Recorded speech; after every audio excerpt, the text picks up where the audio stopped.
रोज रात्री आपली अशी खासगी प्रायव्हेट वेळ काढली पाहिजे. लग्नानंतर होईलच प्रेम या मालिकेमध्ये पुढे प्रेक्षकांना रम्या आणि विजयचा प्लॅन काव्याच्या लक्षात येईल का आज पाहायला मिळणार आहे.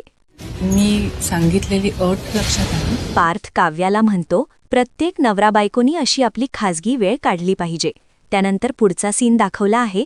जीवा आणि नंदिनी झोपलेले असतात आणि जीवा सकाळी उठल्यावर म्हणतो, ओ चकाचक बाई उठा आता. त्यानंतर तिथे पाहतो तर नंदिनी तिथे नसते आणि तो बाहेर हॉलमध्ये जातो तर नंदिनीने ट्रॅकसूट घालून मला तिने सुरुवात केलेली असते. जीवाला फार आश्चर्य वाटतं. त्यानंतर रम्याने विजयला लग्नासाठी अट घातलेली असते, पण रम्या विजयला म्हणते, ही सर्वांना कसं सांगायचं हे तुला माहीत आहे की हे मी सांगत नाही, हे तू सांगतोस असं दाखवायचेही. तेव्हा विजय म्हणतो, मला तुझ्या सगळ्या अटी मान्य आहेत.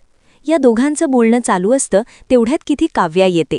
तर चला प्रेक्षकांनो, आज या सविस्तरमध्ये जाणून घेऊया की पुढील एपिसोडमध्ये काय होणार आहे. एपिसोडची सुरुवात होते पार्थ आणि काव्याच्या एका सुंदर सीनने. दोघेही एकमेकांसोबत वेळ घालवत असतात आणि तेव्हाच पार्थ काव्याला एक खूप महत्त्वाची गोष्ट सांगतो. पार्थ म्हणतो, प्रत्येक नवरा बायकोने अशी आपली खाजगी वेळ काढली पाहिजे जिथे फक्त आपण दोघेच असतो. हा डायलॉग खूप साधा वाटतो, पण यामध्ये खूप मोठा अर्थ आहे. कारण लग्नानंतर जबाबदाऱ्या वाढतात, घरच्यांचा दबाव असतो आणि या सगळ्यामध्ये नवरा बायकोला स्वतःसाठी वेळच मिळत नाही. पार्थला हे समजलेलं आहे आणि म्हणूनच तो काव्याला सांगतो की त्यांचं नातं मजबूत ठेवण्यासाठी असे क्षण खूप महत्त्वाचे आहेत. काव्या देखील हे ऐकून खूप खुश होते. तिच्या चेहऱ्यावरचं स्मित खूप काही सांगून जातं.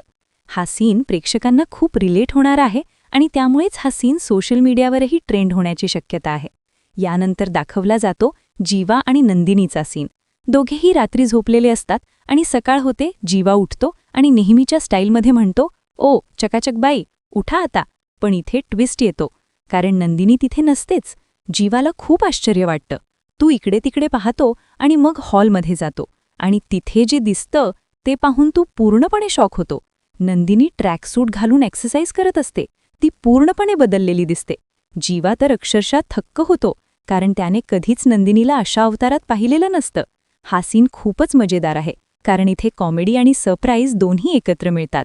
आता इथे एक मोठा प्रश्न निर्माण होतो. नंदिनी अचानक अशी का बदलली?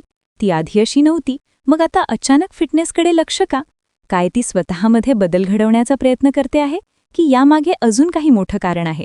कदाचित पुढच्या भागांमध्ये आपल्याला याचं उत्तर मिळेल. पण एक गोष्ट नक्की, हा बदल कथेला नवं वळण देणार आहे. यानंतर येतो सर्वात इंटरेस्टिंग सीन, रम्या आणि विजयचा. रम्याने आधीच विजयला लग्नासाठी काही अटी घातलेल्या असतात आणि आता ती विजयला एक नवीन गोष्ट सांगते. ती म्हणते, ही गोष्ट सगळ्यांना कशी सांगायची हे तुला माहीत आहे.